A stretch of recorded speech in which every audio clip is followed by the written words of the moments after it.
Ladies and gentlemen, welcome back to Cute Toiger Kittens. It is time for another live feeding. Before we get to it, I'm going to stop right here and ask you to go ahead and subscribe to this video. It does not matter if you like or want to leave a comment. We do not allow comments.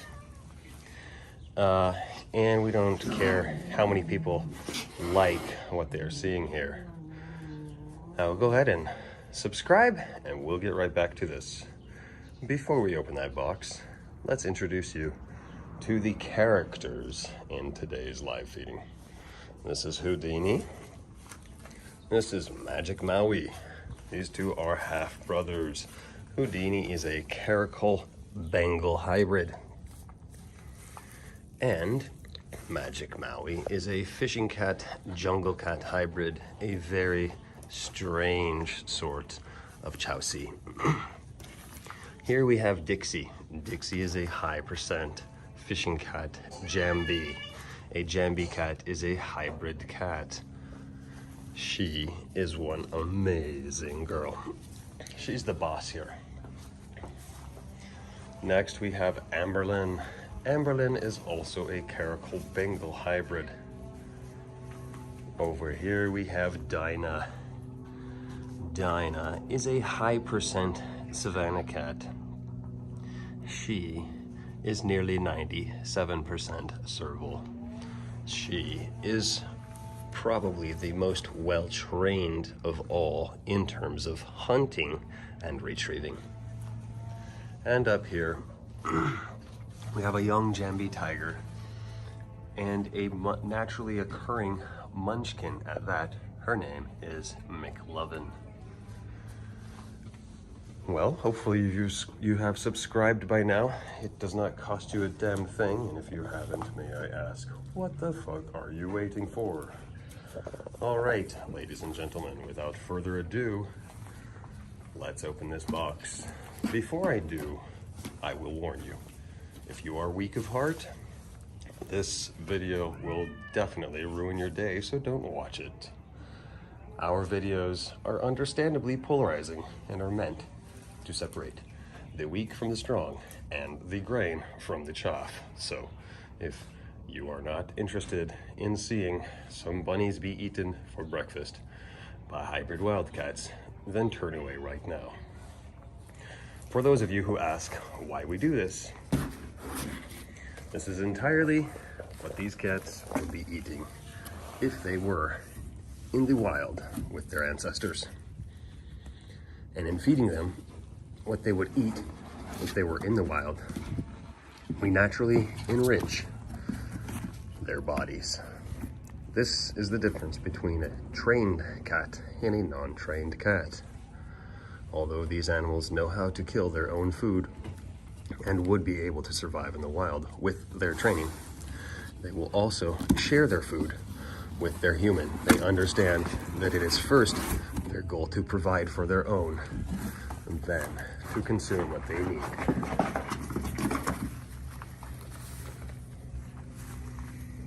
Dixie takes first prize.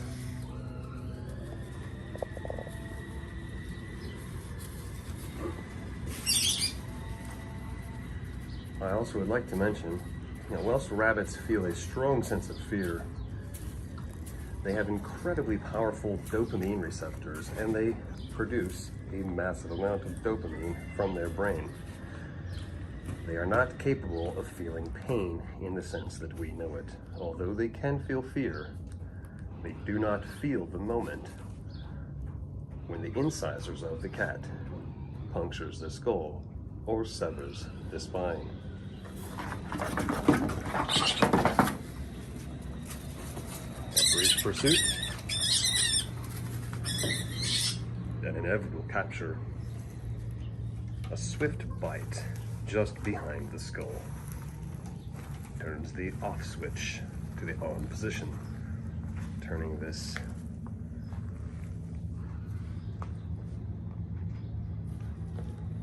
rodent into a was. If you are doing this with your own cats, I recommend that you be prepared with a stainless steel bowl and a razor-sharp pair of scissors so that you can harvest the organs, the blood, the bones, and whatever valuable, nutritious tissue there is, and then put it in a meat grinder so as you can feed it to your nursing queens or young ungraduated kittens. It is Dixie for 3 out of 4 kills. In keeping with her usual record, she scores 75% of the winning shots. Let's have a closer look at Dixie and her happy face.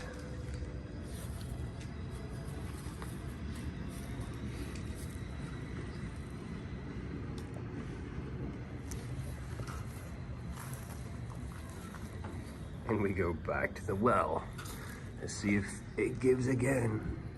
But the well is dry. All the prizes are here on the outside.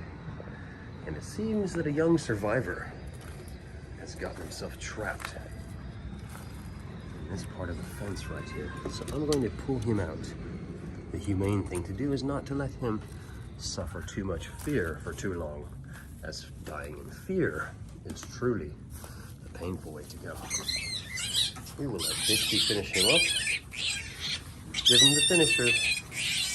Give him the finisher, Dixie. And he's back in that corner. I'm asking her to finish him.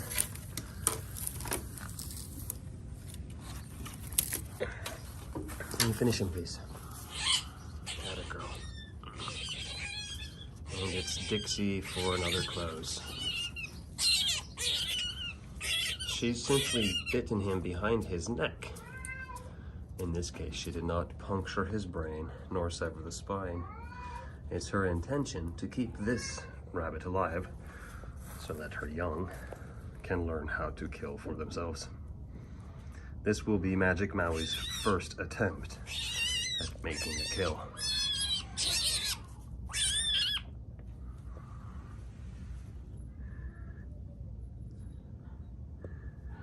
This is the defining moment for a young mother and her son. Has she raised him right?